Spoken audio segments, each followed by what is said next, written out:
దళిత బంధు నిధుల విడుదల జాప్యంపై లబ్ధిదారులు పోరుబాట పట్టారు. ప్రజావాణిలో భాగంగా హైదరాబాద్లోని ప్రజాభవన్ కు పెద్ద సంఖ్యలో బాధితులు తరలివచ్చారు. పంజాగుట్ట నుంచి ప్రజాభవన్ వరకు ర్యాలీ నిర్వహించారు. ప్రజాభవన్ వద్ద ధర్నాకు దిగారు. రెండో విడత దళిత బంధుకు ఎంపికైన వారి ఖాతాల్లో డబ్బులు వెంటనే జమ చేయాలని డిమాండ్ చేశారు. లేదంటే ఉద్యమం మరింత ఉధృతం చేస్తామని హెచ్చరించారు. తమకు కాంగ్రెస్ ప్రభుత్వం చెయ్యిచ్చిందంటూ విమర్శించారు. సుమారు 500 మంది లబ్ధిదారులు ఈ నిరసనలో పాల్గొన్నారు.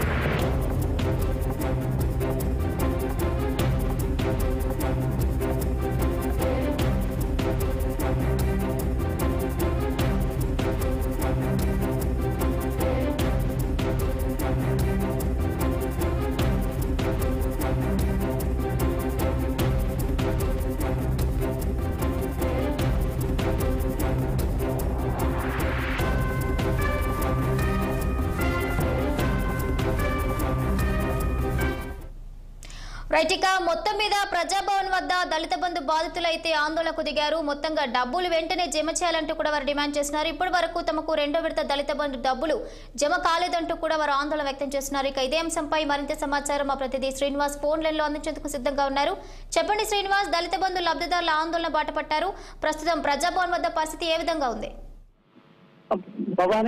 గత బీఆర్ఎస్ ప్రభుత్వంలో ఏదైతే చేపట్టినటువంటి దళిత బంధు పథకానికి సంబంధించి రెండో విడత ఈ దళిత బంధుకు సంబంధించి అమౌంట్ అకౌంట్స్ లో ఇచ్చినప్పటికీ కూడా ఏదైతే ఆ దళితుల అకౌంట్ లో డబ్బులు జమ కాలేదు. సో ఈ నేపథ్యంలో కూడా అప్పుడు ఏదైతే అసెంబ్లీ ఎన్నికల కంటే ముందు ఈ దళిత బంధుకు సంబంధించిన రెండో విడత అమౌంట్ జమ చేస్తున్నామని కూడా అప్పుడు బీఆర్ఎస్ ప్రభుత్వం అప్పుడు ప్రకటించింది. కానీ ఎన్నికలు రావడం, అదేవిధంగా దళిత బంధుకు సంబంధించిన అమౌంట్ అకౌంట్ లో ఏదైతే లబ్ధిదారుల అకౌంట్ లో జమ కాలేదు. ఈ నేపథ్యంలో కూడా అప్పటికే చేసిన ఆందోళన చేసిన పరిస్థితి. కానీ అనంతరం కూడా అసెంబ్లీ ఎన్నికల తర్వాత కాంగ్రెస్ ప్రభుత్వం అధికారంలోకి వచ్చింది.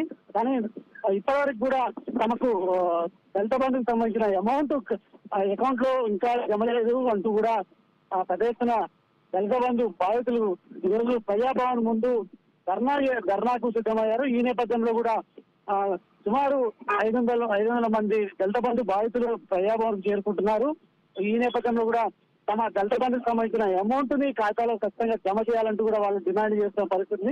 సో ఈ నేపథ్యంలో కూడా ప్రజాభవన్ దగ్గర పోలీసులు అయితే భారీ బందోబస్తు ఏర్పాటు చేశారు. ఎలాంటి ఘటనలు చోటు చేసుకోకుండా భారీ బందోబస్తు అయితే ఏర్పాటు చేసే పరిస్థితి.